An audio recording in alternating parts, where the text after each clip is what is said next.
Hello dear learners, कैसे हैं आप सब। आई होप आप सब लोग बढ़िया होंगे। आज की वीडियो में हम बात करने वाले कंट्रोलिंग की प्रोसेस की, क्योंकि कंट्रोलिंग वाला चैप्टर हम बिजनेस स्टडीज़ में पढ़ रहे हैं। तो शुरू करते हैं आज का वीडियो। अगर पहली बार आप चैनल पे आए हैं तो प्लीज़ चैनल को सब्सक्राइब करे बिना ना जाएं। वीडियोस को लाइक भी करें, कमेंट भी करें स्पेसिफिक टॉपिक्स के बारे में, या वीडियो में अगर आपको कुछ समझ में नहीं आया तो उससे रिलेटेड क्वेरीज भी आप पूछ सकते हैं। सो बात कर लेते हैं कंट्रोलिंग की प्रोसेस की। कंट्रोलिंग की प्रोसेस क्या है और एक्चुअली कंट्रोलिंग क्या है, ये हमने लास्ट वीडियो में भी डिस्कस करी थी। एक शॉर्ट में रिवीजन कर लेते हैं। कंट्रोलिंग का मतलब होता है comparison of actual performance with the pre determined objective, यानी आपकी फर्म ने जो पहले ऑब्जेक्टिव्स बनाए थे वो और जो फाइनली आपने रिजल्ट अचीव किया है, उन दोनों का जो कंपैरिजन होता है दैट इज़ कॉल्ड कंट्रोलिंग। अब हम क्यों कंपैरिजन करते हैं ये हमें कंट्रोलिंग के प्रोसेस के थ्रू पता चलेगा। वैसे तो ऑलरेडी हम डिस्कस कर चुके हैं इंपॉर्टेंस भी, बट बात कर लेते हैं यहाँ पे कंट्रोलिंग की प्रोसेस की। तो यहाँ पे कुछ स्टेप्स दी गई हैं कंट्रोलिंग के प्रोसेस की, जैसे कि setting performance standards, measurement of actual performance, similarly comparison of actual performance with standards, analysing deviations and taking corrective action. तो ये स्टेप्स हैं कंट्रोलिंग प्रोसेस की। अब ये क्या है डिटेल में हम इसको अब पढ़ते हैं। तो देखिए, सिंपल सा फंडा है। सेटिंग परफॉर्मेंस स्टैंडर्ड्स का मतलब ये होता है कि कंट्रोलिंग के प्रोसेस में आप लास्ट में क्या करते हैं, मेजरमेंट कर रहे हैं। आप ऑब्जेक्टिव्स को मेजर कर रहे हो विद द रिजल्ट। तो यहाँ पे ये जो ऑब्जेक्टिव्स थे और जो रिजल्ट, इनको कंपेयर तब आप कर पाएंगे जब आपने प्लानिंग करी होगी। हमने लास्ट वीडियो में प्लानिंग एंड कंट्रोलिंग की रिलेशनशिप की बात करी थी, ठीक है। सो यहाँ पे क्या होता है, परफॉर्मेंस स्टैंडर्ड्स आप सेट करते हैं पहली स्टेप में, जिसके अगेंस्ट आप चीज़ों को मेजर करेंगे। यहाँ लिखा भी है, the first step in the controlling process is setting up of performance standards. Standards are the criteria against which actual performance would be measured, यानी जिसके अगेंस्ट आप एक्चुअल परफॉर्मेंस को मेजर करेंगे, दैट इज द क्राइटेरिया, उसी को यहाँ पे standard बोला गया है। Thus standards serve as benchmarks towards which organization strive to work. तो यहाँ पे जो स्टैंडर्ड्स होते हैं वो एक बेंचमार्क होती है जिसको अचीव करने के लिए या पहुँचने के लिए वहाँ तक ऑर्गेनाइजेशन जो है सारे रिसोर्सेज यूज़ कर रही होती है। सेम वे में यहाँ पे लिखा है, standards can be set in both quantitative as well as qualitative term. तो जो आपका स्टैंडर्ड है वो क्वालिटेटिव भी हो सकता है और वो क्वांटिटेटिव भी हो सकता है। क्वालिटेटिव का मतलब कि जहाँ क्वालिटी रिलेटेड हो चीज़ें, और क्वांटिटेटिव का मतलब जहाँ पे उसे क्वांटिटी के फॉर्म में मेजर किया जा सके। अब यहाँ पर आपको एक इम्पॉर्टेंट पॉइंट और मिल जाता है, वो ये है कि it is important that standard should be flexible enough to be modified whenever required. तो भाई आपके जो स्टैंडर्ड्स अपने सेट करें फ्लेक्सिबल भी होने चाहिए, ताकि आप अकॉर्डिंग टू सिचुएशन या चेंजिंग नीड्स के हिसाब से उसको चेंज कर पाओ। Due to changes taking place in the internal external business environment, ये ऑलरेडी बिजनेस एनवायरनमेंट की बात है और हमें पता है कि बिजनेस एनवायरनमेंट जो है बहुत ही डायनामिक होता है, बहुत जल्दी जल्दी वहाँ पे चेंजेस आते हैं। तो again the thing is that कि यहाँ पर आपके जो स्टैंडर्ड्स होने चाहिए वो क्या होने चाहिए, फ्लेक्सिबल होने चाहिए। अब अगर हम बात करें स्टेप 2 की, तो स्टेप 2 कहती है मेजरमेंट ऑफ एक्चुअल परफॉर्मेंस। इस स्टेप में सिंपली हम क्या करेंगे, हम एक्चुअल परफॉर्मेंस को मेजर करेंगे कि हमने कितनी यूनिट्स जो है वो प्रोड्यूस करी, या जो भी आपने एक स्टैंडर्ड क्राइटेरिया सेट किया है। जैसे यहाँ पे एक एग्जांपल दिया था फर्स्ट स्टेप में कि 1000 पीसेस प्रोड्यूस करने हैं, ठीक है। तो मान लेते हैं कि आपने एक टारगेट सेट किया है that you have to produce 1000 pieces. So इस स्टेज में आप क्या करेंगे, आप ये मेजर करेंगे कि आपने कितना प्रोडक्शन किया। मान लेते हैं आपने 500 किया, सो 500 प्रोड्यूस किया, दैट इज़ योर मेजरमेंट। यहाँ पे चीज़ लिखी हुई है कि once performance standards are set, the next step is to the measurement of actual performance. Performance should be measured in an objective and reliable manner, यानी कि जो भी आपका रिलायबल मैनर है उसमें और ऑब्जेक्टिव के फॉर्म में आप उसको मेजर करेंगे, यानी कि एक रियलिटी चेक करेंगे जहाँ पर आप देखेंगे कि आखिर आपने कितना टारगेट अचीव किया है। These includes personal observation, sample checking, performance report etcetera. यहाँ पे आपको टेक्निक्स दी गई हैं कि कौन कौन सी टेक्निक्स हैं जिनको यूज़ किया जाता है परफॉर्मेंस को मेजर करने में। As far as possible performance should be measured in the same unit in which standards are set, as this would be easier to make their comparison. अब होगा क्या कि भाई आपने जो भी स्टैंडर्ड सेट करे थे, जिस क्वांटिटी मतलब जिस भी फॉर्म में करे थे, उन्हीं फॉर्म्स में आपको उसे मेजर करना है। फॉर एग्जांपल अगर हम यूनिट्स को नंबर ऑफ़ मतलब किसी भी प्रोडक्शन को नंबर ऑफ़ यूनिट्स में कर रहे हैं, तो ऑब्वियसली नंबर ऑफ़ यूनिट्स में ही उसको मेजर करना है। अगर हम केजी में कर रहे हैं तो हमें केजी में करना है, अगर हम टन्स में कर रहे हैं तो हमें टन्स में ही करना है। ऐसा नहीं कि हमने स्टैंडर्ड सेट किया केजी में या फिर मेजर कर रहे हैं उसको नंबर ऑफ़ यूनिट के बेसिस पे, तो अगेन कहीं ना कहीं वहाँ पे प्रॉब्लम क्रिएट होगी। यानी कि अगर आप लीटर में चल रहे हो तो लीटर में ही मेजर करोगे, अगर किलो में चल रहे हो तो किलो में ही मेजर करोगे।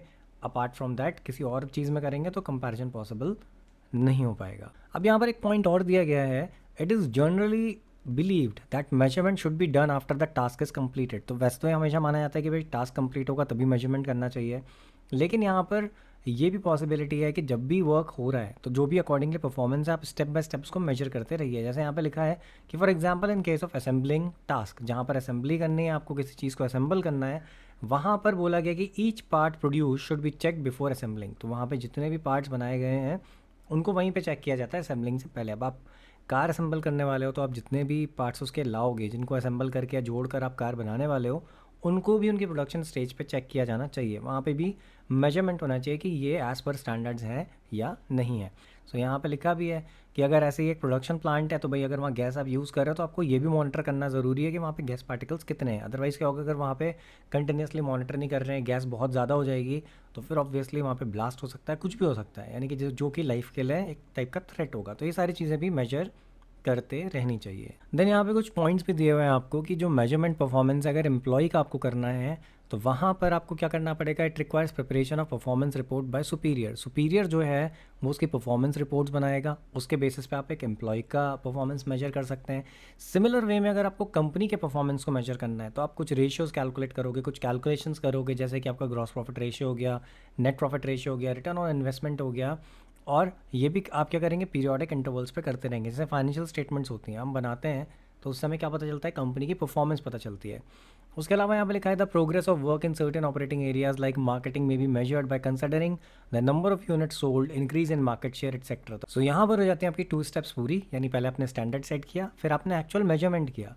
थर्ड पॉइंट आपका या थर्ड स्टेप जो है वो है comparing actual performance with the standard. अब यहाँ पर आप क्या कर रहे हैं, एक्चुअल परफॉर्मेंस और स्टैंडर्ड को कंपेयर कर रहे हैं। दोनों को आप साइड बाय साइड रखें और कंपेयर करें कि आखिर क्या हुआ है, आपने टारगेट अचीव किया, कितना किया। यहाँ पे लिखा है this step involves comparison of actual performance with the standard, such comparison will reveal the deviation between actual and desired result. तो यहाँ से आपको डेविएशन पता चल जाएगा, डिफरेंस पता चल जाएगा कि जो एक्चुअल रिजल्ट है और जो आपने प्लान किया था उन दोनों में क्या डिफरेंस है। Comparison becomes easier when standards are set in quantitative terms.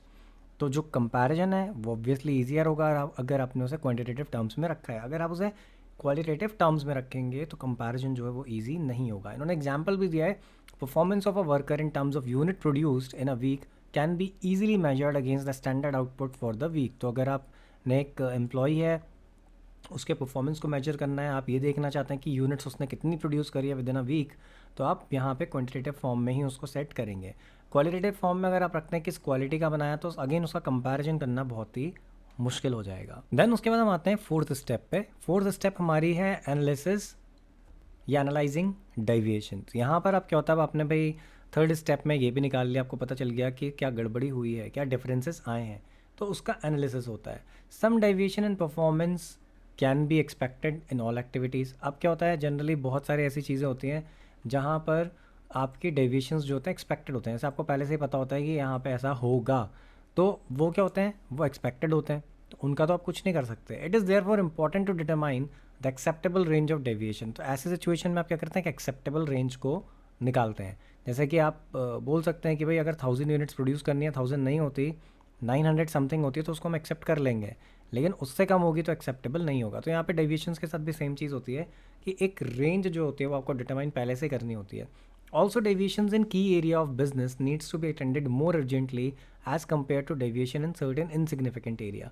तो अगर आपके की एरियाज़ यानी जो main areas, main important points, अगर वहाँ पे डेविएशंस आ रहे हैं तो उनको आपको बहुत ही सीरियसली लेना होगा। उसके अलावा अगर इनसिग्निफिकेंट एरियाज़ हैं जो कि ज़्यादा इंपॉर्टेंट नहीं है, वहाँ पे कोई भी चेंजेस आ रहे हैं तो इतना खास उससे डिफरेंस नहीं आएगा। तो यहाँ पे क्रिटिकल पॉइंट के बारे में बोला भी कि critical point control and management by exception should be used by manager in this regard. तो अगर ये क्वेश्चन बहुत बार आता है कि मैनेजमेंट बाय एक्सेप्शन क्या है, क्रिटिकल पॉइंट कंट्रोल या सीपीसी क्या होता है, तो इसको देखते हैं हम कि आखिर क्या है। तो फर्स्ट पॉइंट हमारे यहाँ पे लिखा है क्रिटिकल पॉइंट कंट्रोल के बारे में। It is neither economical nor easy to keep a check on each and every activity in an organization. तो ऑब्वियसली इकोनॉमिकल नहीं है और ये आसान भी नहीं है कि आप सारी की सारी एक्टिविटीज़ को जो है वो कंट्रोल कर पाओ ऑर्गेनाइजेशन में। ये आपका सीपीसी बोल रहा है। Control should therefore focus on की रिजल्ट एरियाज, यानी कि आर एज बोला जाता है इसको। तो हमेशा ये बोला जाता है कि कंट्रोलिंग जो है वो आपके की रिजल्ट एरियाज जो उन पर फोकस होना चाहिए, which are critical to the success of an organization. और ये बहुत इंपॉर्टेंट पॉइंट्स होते हैं जो कि किसी भी ऑर्गेनाइजेशन की सक्सेस को डिफाइन करते हैं। These KRAs are set of critical points, if anything goes wrong at the critical points the entire organization suffers. तो ये वो पॉइंट्स होते हैं जहाँ पर अगर कोई भी चीज़ गड़बड़ होती है तो पूरी की पूरी ऑर्गेनाइजेशन पे इसका इम्पैक्ट पड़ेगा।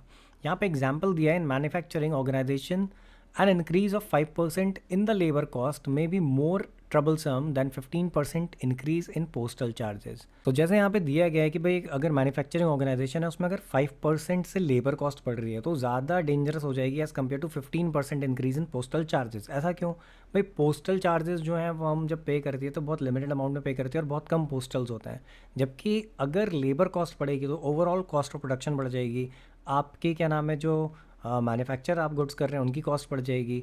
तो अगेन 5% अगर इंक्रीज़ हो रही लेबर कॉस्ट में तो वो ज़्यादा हार्मफुल साबित होगी as compare to 15% increase in postal charges.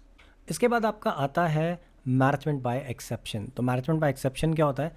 Management by exception which is often refer to as control by exception, ऐसे कंट्रोल बाय एक्सेप्शन भी बोला जाता है। इससे भी बहुत बार क्वेश्चन आपके बोर्ड एग्जाम में आए हैं, हो सकता है इस बार भी आ जाए। ये एक इंपॉर्टेंट प्रिंसिपल है मैनेजमेंट कंट्रोल का, based on believe that an attempt to control everything results in controlling nothing. तो ये बहुत बार एक क्वेश्चन भी आता है कि if you try to control everything you will end with controlling nothing, explain. तो जनरली यहाँ पे कंट्रोलिंग के लिमिटेशंस के बारे में बात करी जाती है और इसका जो मेन ऑब्जेक्टिव है यानी जो प्रिंसिपल है इसी पे बेस्ड है। कहता है कि भाई अगर सारी चीज़ें कंट्रोल करने चलोगे तो लास्ट में जब आप एंडिंग करोगे तो आपको ऐसा लगेगा कि सब कुछ आपके कंट्रोल में, बट इन रियलिटी कुछ भी कंट्रोल में नहीं होगा।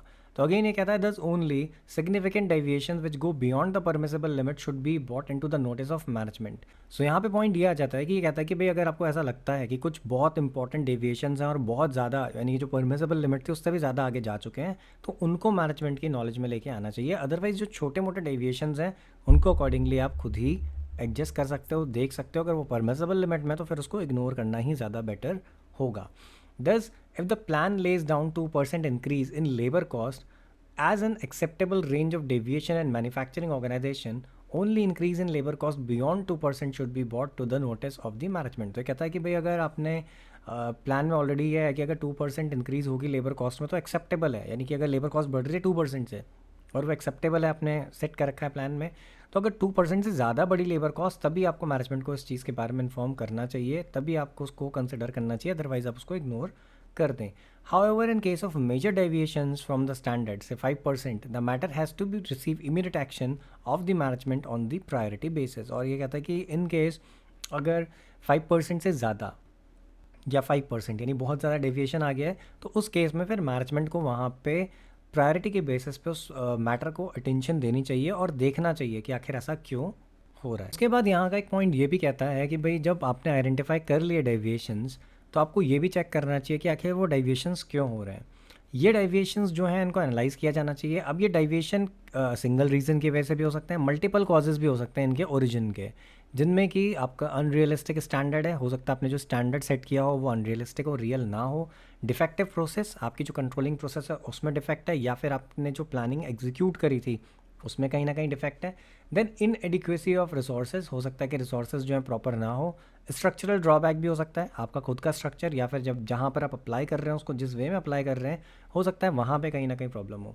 यहाँ पे दिया ऑर्गेनाइजेशनल कंस्ट्रेंट्स हैं and environmental factor which are beyond the control of organization, तो जिनको ऑर्गेनाइजेशन कंट्रोल नहीं कर सकती। सो यहाँ पे सेम चीज़ है। उसके अलावा यहाँ लिखा है it is necessary to identify the exact causes of deviation failing which an appropriate corrective action might not be possible. तो भाई आपके लिए ये बहुत इंपॉर्टेंट है कि आप यहाँ पे डेविएशन का एग्जैक्ट रीज़न फाइंड करें, क्योंकि उसके बिना आप करेक्टिव एक्शन नहीं ले सकते हैं। अगर हम बात करें फिफ्थ स्टेप की, जो उसकी फाइनल स्टेप है, वहाँ पर आपका टेकिंग करेक्टिव एक्शंस। अब होता क्या है, आपने स्टैंडर्ड सेट करें, आपने मेजर कर ली परफॉर्मेंस, आपने डेविएशंस निकाल लिए, ठीक है, आपको ये भी पता चल गया डेविएशंस कैसे हैं, यानी कि डेविएशंस किन एरियाज़ में हैं, तो अब आप करेक्टिव एक्शन लेंगे।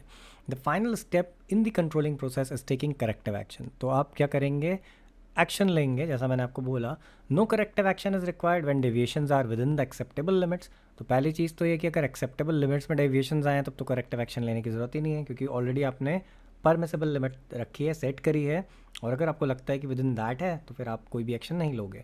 However when deviations go beyond the acceptable range specially in important areas, यानी अब क्या होता है कि आपके जो डेविएशंस हैं वो ज़्यादा हो गए, यानी कि ज़्यादा गड़बड़ी आई है और एक्सेप्टेबल रेंज में नहीं है, स्पेशली वो भी इंपॉर्टेंट एरियाज़ में, जो कि जहाँ पर क्या है करेक्टिव एक्शंस लेने चाहिए, जहाँ पर आप डेविएशंस को ज़्यादा डेविएशंस को जो है वो एंटरटेन नहीं करना चाहते हो या नहीं करोगे, सो वहाँ पे आप इमीडिएट मैनेजेरियल अटेंशन जो है उन पे दोगे।